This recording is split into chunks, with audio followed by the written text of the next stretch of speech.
ating magandang kurtina. Nagaling sa Nabotas. Bagay na bagay sa bahay. Ganda. Di ba sakto-sakto? Kaya nung nakita ko, oh ha? Dalawa na yung nakakabit natin. So next, eto. Ayan na ang ating bagong kurtina. Simulan ng magkulitan kasama si Nuy TV.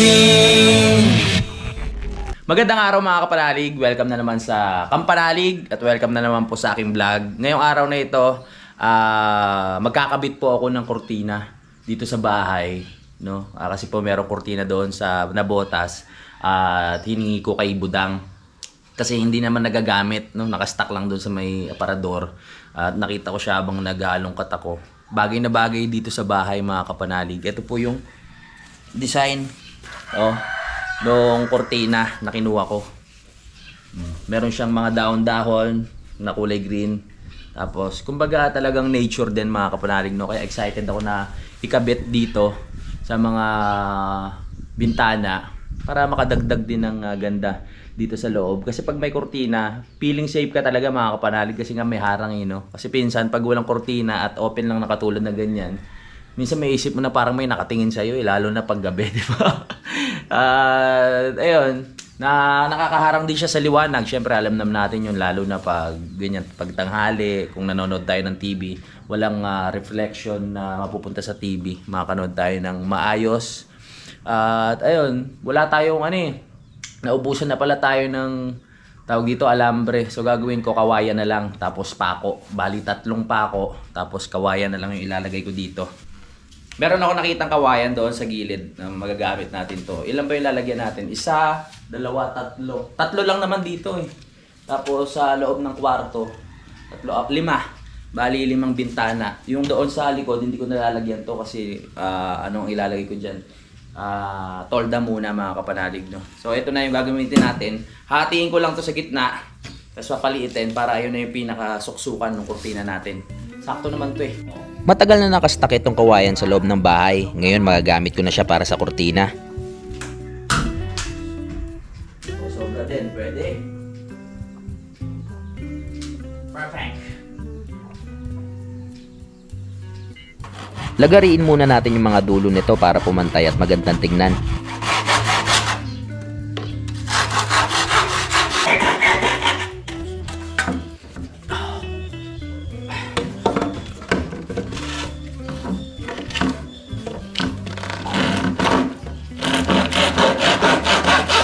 Linisin na natin pagkatapos maglagari.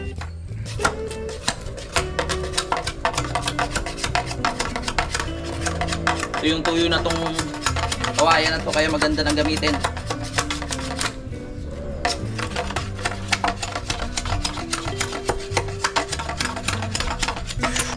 Matalim yung itak kaya mabilis lang maglinis.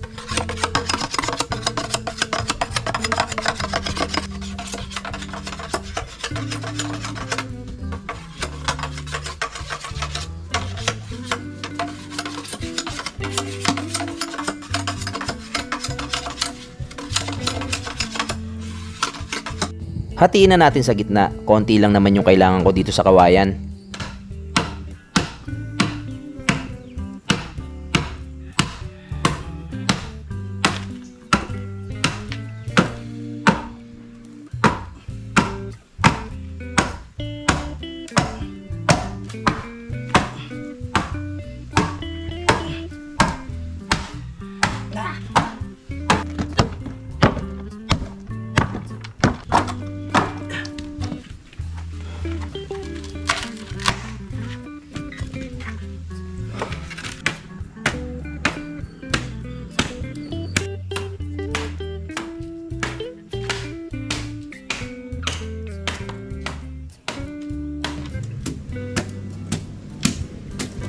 Manipis lang naman yung kailangan makuha natin sa kawayan kaya lilinisin ko muna para hindi makasugat.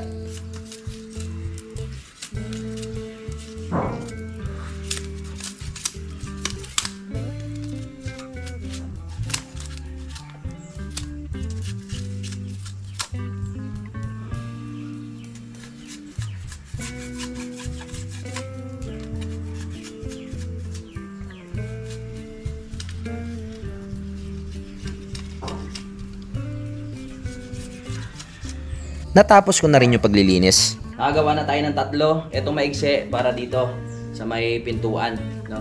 Yung bintana dito sa may pintuan. Tapos itong yung dalawang bintana na yon. So dahil hindi pa naman po kumpleto at hindi pa naman gawa as in itong bahay, ito muna yung gagamitin natin. Pag okay na at meron ng mga palitada lahat, tsaka natin papalitan ng bakal, yung mismong may design, no? Yan. Sa ngayon, ito muna. Sabit-sabit natin. Maya-maya lang makikita na ninyo kung ano magiging itsura nito pag meron ng kurtina. Kahit ako excited na.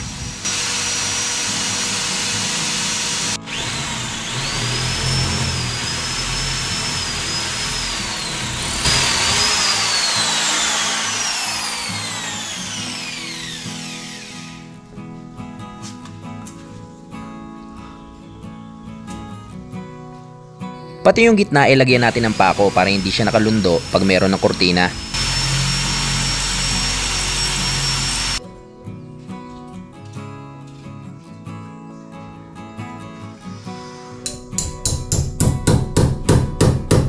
Ihanda na natin yung kurtina para may kabit na dito sa bintana.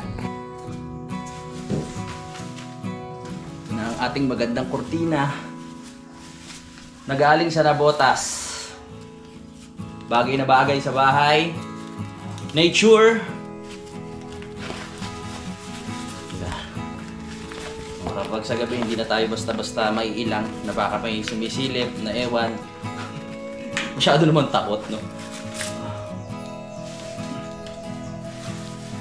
Yan. Kung bibili ako ng kurtina, itong design talaga ang gusto ko. Buti na nga lang meron sa Nabotas kaya hindi na tayo napagastos. Swak pack. Ganda to.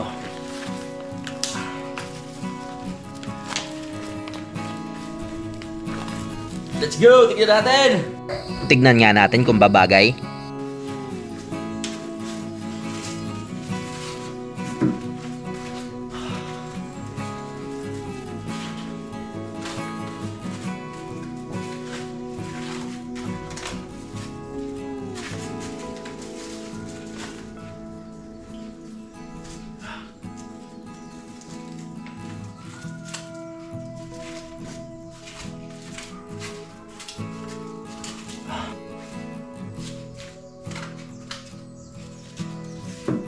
Bumagay naman 'di ba, lalo na pag may pintura na yung pader. Ganda. Di ba, sakto-sakto. Kaya nung nakita ko to doon sa aparador, sabi ko kay Budang dadalhin ko na dito. Hindi naman ginagamit doon. Kaya ayos. Hindi na ganong maliwanag dito sa loob. Next, ito muna. Tapos ayun naman, sunod na natin to. Kasi pag nanonood kami ng TV mga kapanalig, pag open to, walang harang, pati ito nagre-reflect dito sa TV, so hindi mo mapanood ng maayos dahil nakakasilaw. So ngayon meron na tayong kurtina, ayos yan, maharangan na natin. Dito na tayo sa kabila, barinahin na natin.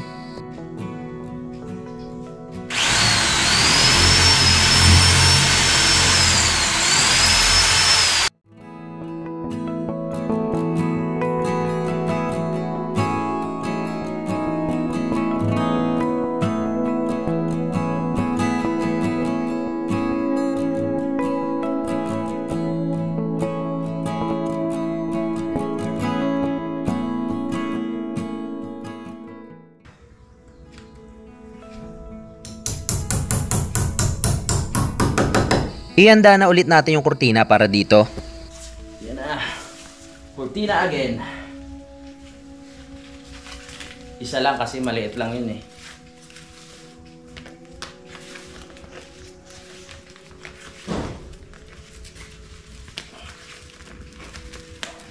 Okay, perfect.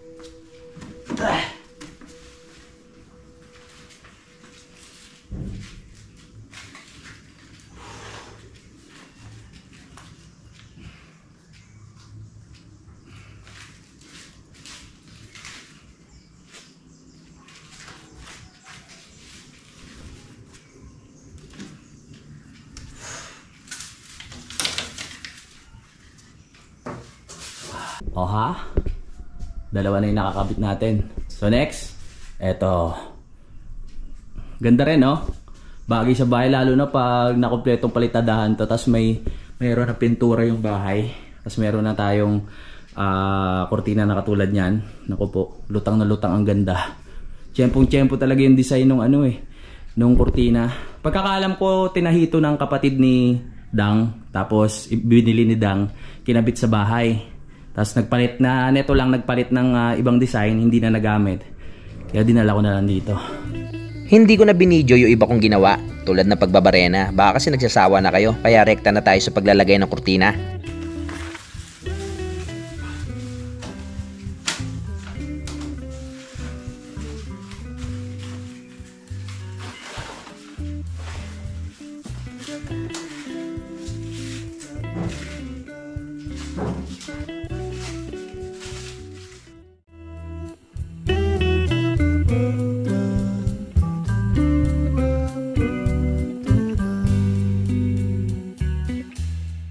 Bagay na bagay sa mga upuan, no? Kawayan style. Ayan na ang ating bagong kortina. Green na green, berde na berde. Mas umaliwalas, 'di ba? Hindi pala mismong bakal yung inilagay natin doon. Pero kung talagang bakal na 'yon, mas maganda, no? Mas maganda tignan. Bagay na. Pag nanonood tayo ng TV, hindi na nakakasilaw. Dahil alas 12 na rin mga kapanalig at tapos na ako magkabit ng kortina, kakain muna tayo. So tsaka ko na ikakabit yung doon sa loob ng kwarto mga kapanalig, no? Para maalis ko na rin yung mga ibang nakasabit doon. Ang mahalaga yung dito muna sa labas para makita ko lang kung ano yung kakalabasan. Dito, okay na muna to. Ang gagawin ko dito, ilalabas ko yung pinaka-tolda mga kapanalig para pag umangin, hindi siya umaano sa loob. Kumbaga, yung persa ng hangin napipigilan ng pinakakawayan. Dito, ganun din ang gagawin ko. Lalagyan ko lang din ng tolda yan, katulad nito. Tapos yung doon sa taas, yung iba. Para pag nagtagulan, safe na tayo dito sa loob. Hindi na tayo maanggihan. Bahay na mga kapanalig, no?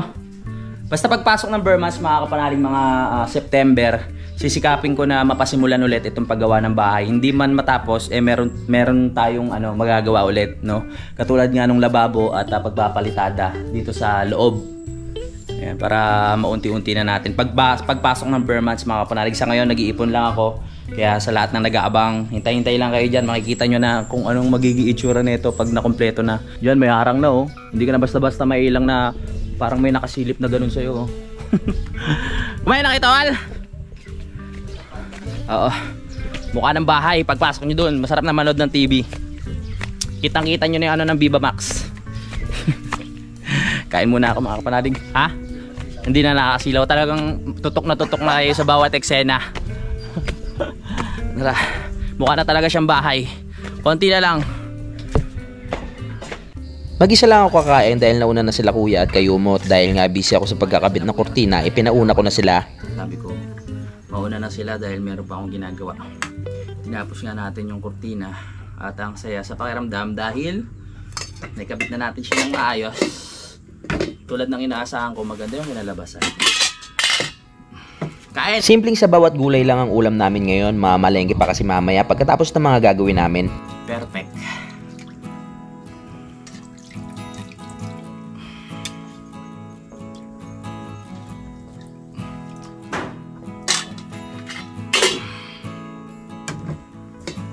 Kaya kumain na ba kayo?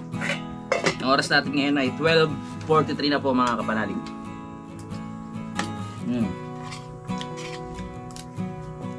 So,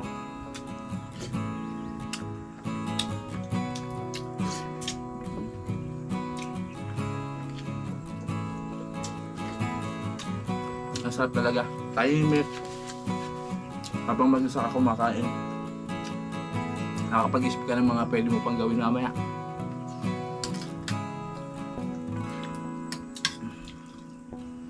Baka sa mga susunod na araw, magbalik na ulit ako sa gym.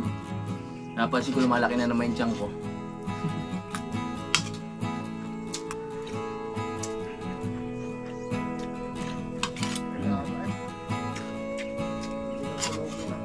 Ha?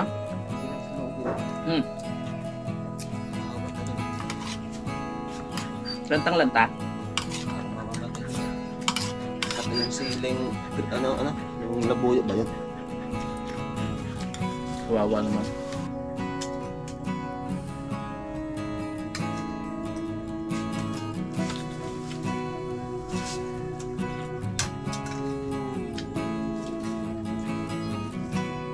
Tapos na tayo kumain mga kapanalig. At si Utol malungkot ngayong araw kasi yung mga halaman namin dito parang may mga nangyayaring kakaiba. Hindi namin alam kung sa hangin o sa bulkan. No, parang namamatay yung mga dahon niya mga kapanalig. Panoorin nyo sa vlog ni Utol. At yung mga ano nga pala, yung mga itlog. Ayan o. Ilan yung napisa? Siyam mga kapanalig. Yung dati 8. Ngayon siyam naman, nalagpasan ng isa. Pero sure na kaya na ano to, nabubuhay sila? Sure na yan no? Hindi pa. 50-50 pa. So hindi pa alam kung talaga mabubuhay itong siyam na to. Baka mamaya may babawas. Ganyan kalalaki. Delikado pa sa pusa to. Hindi naman kasi titignan lang na Ulila. Nandun si Ulila kanina. Parang friends naman sila. Pero pag yan lumaki pa ng lumaki, sure na yan na talagang ano na sila. Pero yung mga nauna natin. Oo. Malalaki na ano. Oo. Pwede nang ihanda sa ano yan sa Pasko. Ang cute no? Nung nakaraan nakikita lang natin to inahin na walang alisan doon sa gilid eh. Oo, ngayon na ano na napisa. Eh yung isa kaya dito sa ilalim ng tungko, wala na. Ay, ang dami rin pala no. Ang dami rin pala. Ay ano? Ilan yun? 1, 2, 3, 4, 5, 6, 7. 7 na itlog. Hindi linilimliman no? Kawawa naman. Hindi binabalikan. Dapat balikan to, sayang naman. Hindi pa naglilimlim niya. Ay, hindi pa naglilimlim? Araw lang siya ng ano ng itlog. Ah, asipag naman pala mga itlog nun. Dapat may award yung mga manok na ano eh. Na magaling mga itlog. Ang award nila dapat ano, katayin. Joke lang. Dapat may patuka sila. Ayan no. Nakakatuwa naman. Peklat, wag mo ano yun yung mga sisiw, mga friends kayo dito ah. Dapat ano yan, bantayan mo. Laki ng katawan ni Peklat oh. Ano, sanay ka na dyan sa pesta mo? Mga kapanalig, konti na lang po mauubos na ni Peklat tong kubo. Tignan nyo oh. Peklat, ano ginagawa mo? Oh, ang dami ng mga kagat-kagat. May goodness ka. Yan yung panghimagas niya. Panghimagas niya ba to? Pagkakain niya ng dog food. Oo. Ito na inaano niya mga kahoy. Ikaw talaga, Peklat ha? Nagdo-dog food ka na nga, kinakain mo pa itong mga kawayan. Ano ba lasa niyan? Baka sa susunod, makikita namin konti na lang yung mga tira sa mga kahoy dito dahil sa'yo ha. Ikaw talaga, Peklat ha? Balik muna tayo dun sa loob. Dahil kakatapos ko nga lang kumain. Mag-edit muna tayo ng konti dito sa vlog natin. Ay, ang sarap sa pakiramdam na nakabalik na ako dito. Woo! Ayan. Ito yung kinakalungkot ni Utol nga mga kapanalig dahil nalalantay yung mga dahon ng tanim namin dito. Hindi ko rin talaga alam kung anong dahilan. Ano kaya yan? Hindi kaya sa bulkan yan? Oo. Ito oh. Oregano no? Grabe. Ano nangyari sa mga dahon nyo? Nanguluntoy. Wawa naman yung mga tanim. Grabe ba yung chemical ba yan o ewan? My goodness. Pati mga tanim ni Utol doon, mga kapanalig na ano daw, na lanta. Ayun o, pati mga halaman dito oh. Grabe ba? Oh, nangyari dyan. Sa mga oras na to ay break time na pala ni Budang sa trabaho kaya tinawagan ko siya. Tawagan natin siya. Pakita natin yung ano, kurtina. Anong say mo? Tignan mo. Oh. Ayan. Oh, ito oh. Anong say mo? Ano? Tama nilagay yung iba. Wala pa. Sa susunod kayo lalagyan doon sa kwarto eh. Maganda, bagay no?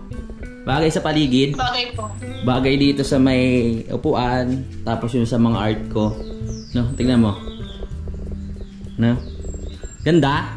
Opo. Oh, ayan. Maganda po. Lalo na pag meron pang mga ano yan.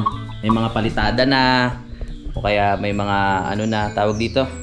May mga may kisame, meron ng tiles, meron ng tawag dito. Ano pa ba tawag doon? At kung ano-ano pa. Kaka-break time lang. Ano pa? Siyempre, marami pa tayo lalagay dito. Habang nagpapahinga ako mga kapanalig, gusto ko lang sa inyo ikwento kung ano yung mga nangyari pa nung nasa Nabotas ako, no? habang magkasama pa kami ni Budang at nakalib pa rin siya at nag-stay pa ako doon. Kasi sayang naman yung mga clip nung na-vlog ko nung nakaraan na hindi ko na-i-edit, hindi ko naisama sa vlog. Ayun nga, nung nasa Labotas pa ako mga kapanalig, ito yung mga nangyari. Kung maalala nyo sa vlog ko ay nasira yung motor ko, ayaw gumana ng push start. At ngayon ipapagawa na natin dito sa harap ng bahay namin. Sila yung palaging gumagawa ng motor ko pag nagkakaroon ng problema.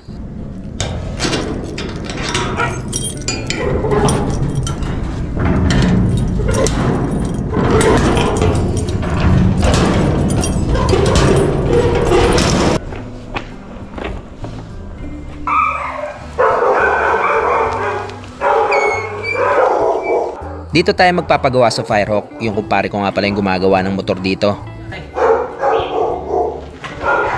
Nilinis ko lang, ayaw na mag-gumana yung push start. Balikan ko na lang.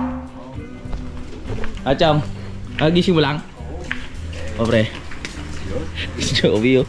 Sarap tulog. Balikan ko na lang. Oo nga eh.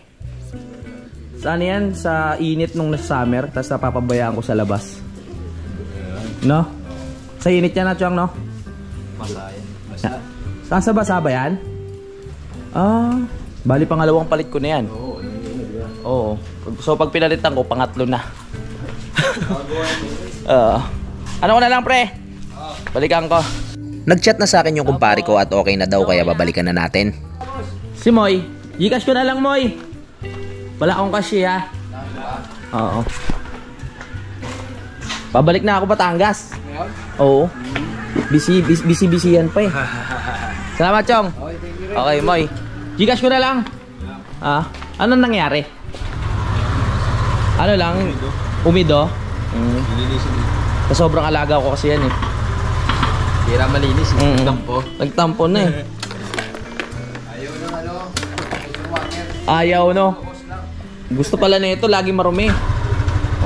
Okay na. Nakakatawa. So, mamaya, pag ginanahan tayo at sinipag, mag-ready na ako ng mga gamit.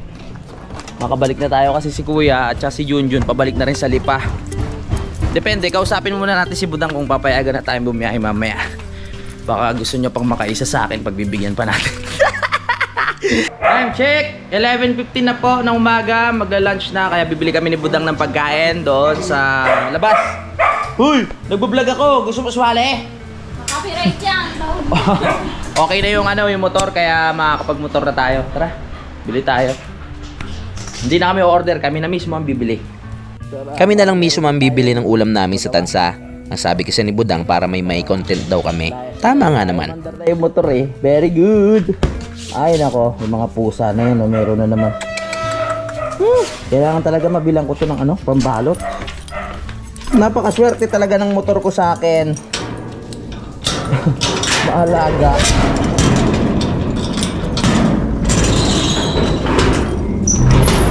Ano ka, pakitarang ka.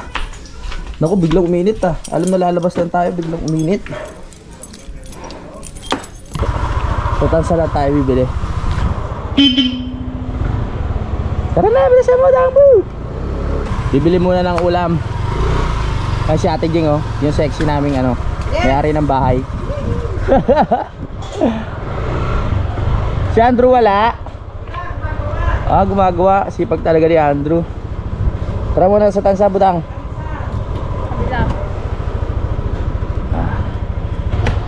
Bye-bye.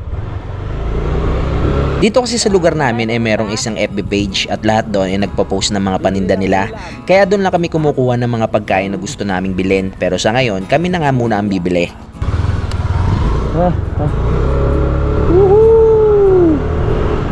Dito na tayo sa tansa. Alam nyo na tong lugar namin. Mga kabisado nyo na tong lugar namin, kakalibot ko no.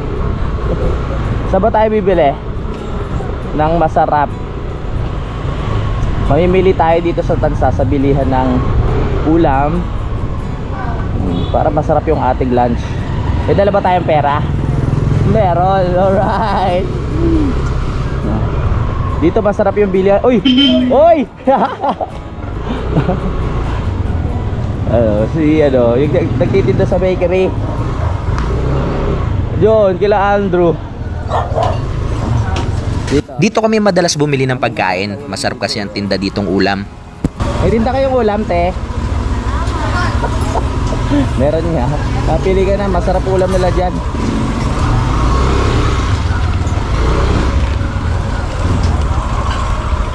Saglit lang ha, paparada. Isa talaga ang pagkain sa magandang negosyo dito sa lugar na to kasi napakadaming tao mga kapanalig. In everything you want. Bili mo na rin sila Chim para isang anuha na lang. Yun lang talaga ang problema ko tuwing bibili ako sa mga ganito. Nahihirapan ako mamili. Isang paksiw na bangos. Ano? Gitna? Gilet. Oo, yan yung gilet. Yan ate. Yan. Wow, taba ah. Sarap yan. Saka minudo po. Saka menudo isa. Saka ilang bola-bola. Apat. Apat. Tagdalawa sila. Tagdalawa sila. Yan. May kanila pa tayo doon. Oo, may gusto ko sa'yo. Ready ka eh. 235. 235. Ayan ah. Uy. Kasya ba? Le, saglit. Tara, kakain na tayo. Ang oras natin ngayon ay 11:23 na. Ang init talaga sa syudad. Balik na tayo, ikot pa sana tayo. Kaso nga lang biglang tumirik yung araw. Ha? Gusto mo ng ano? Ano ba gusto mo? Soft drinks? Ha? Pauwi na kami ni Budang nang meron na naman siya naisipan na gustong bilhin. Saan doon? Diretso? Dito? Ah, may scramble ba dito? Ah, saan? Dito? Ah, sige po. Ah, pala scramble eh oh. Gusto ng scramble, parang naglilihi na naman. Ah, matigas pa. Ice cream na lang, ice cream. Okay. Ikaw mukha ka ng ice cream ha. Sige na. Sa dami talaga na gusto kainin nito ni Budang, pati ako nadadamay na rin. Tumataba tuloy ako. Gusto mo iwan kita, hintayin mo na lang. Wala pa, matigas pa. Ang dami naghahanap ng scramble ah. Ito na lang sa atin ma. Ano ba gusto mo ba? Ayoko, ikaw na lang. Okay, uwi na. Nakabili na tayo ng ulam, ice cream. Tapos na ang mission, kakain na tayo. Kain na! Baby, buti gumana na yung motor. Pwede na tayo bumiyahe bukas ng umaga. Miyerkules na naman bukas, di ba? Kinabukasan pasok na ni Budang. So, okay na, malilibang-libang na siya sa trabaho. Mahal na rin ah. Open the gate. Mainit. Oo nga, open nga. Ah, nakalak yun? God, ba't mo nilak? Very good. Woohoo! Perfect. Ah, pasok ng init, grabe. Inihanda muna ni Budang ang mga pagkain ng aso para maya-maya daw ay lumamig na. Huwag dyan. Bola-bola. Sarap. Ganyan lang karami yung kanin nila. Hindi nila inuubos eh. Oh, sayang lang. Okay. Kain na tayo maya-maya. Masarap kayo.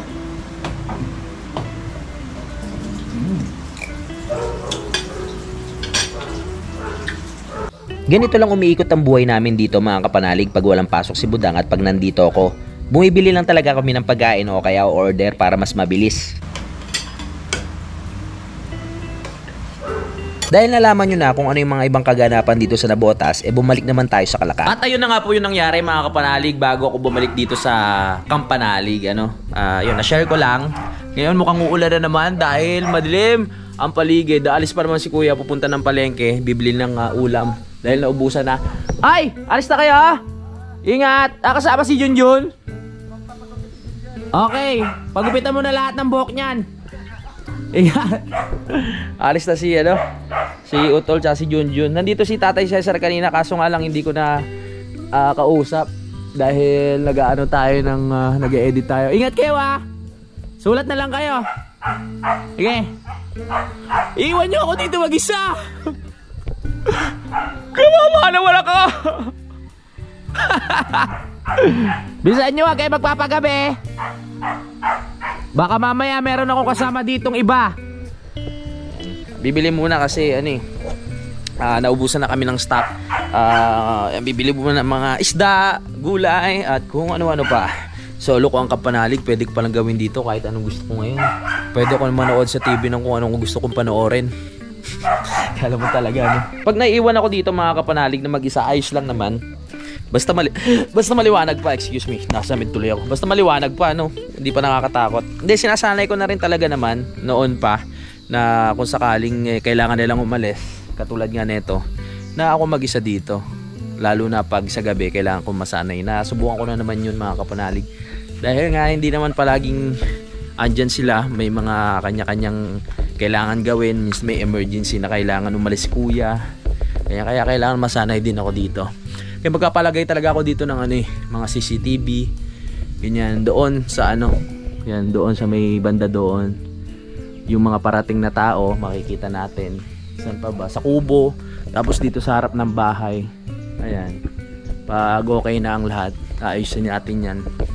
Tapos bakod, para talagang safe na. Maglalagay tayo ng mga bob wire sa paligid. Ganyan. Tapos magkakaroon na tayo ng pinaka gate dito. May tinanim na naman si Utol dito na kamyas. Sana mabuhay na. Yung nakaraan kasi yung bigay sa... dalawa ba to? Yung bigay sa amin ni nanay nung nakaraan, hindi siya tumubo. Ito kakatanim lang kanina ni Utol. Galing naman kila Kadede dito. Sana tumubo siya. Yan. Ganda. Green na green. Tsaka ako nalilinisin to paligid. Para yan, pampatibay ng lupa. Sabi ko nga mga kapanalig, yung mga damo na yan na nakakapit, lalo na dito. Pag umaano yung ulan, may kumakapit na mga ugat-ugat. Magpapaalam muna ako sa vlog natin mga kapanalig, no? Maraming salamat po talaga sa pagsubaybay. At sana nagustuhan nyo yung bagong itsura ng bahay. Nagustuhan nyo yung mga kortina. Yan, at abangan nyo pa po ang mga ibang madadagdag pa natin. Maraming salamat. Magkita-kita na lang po tayo sa next update. I love you all mga kapanalig. Lagi tayo lahat mag-ingat. Simulan ng magkulitan kasama si Louie TV.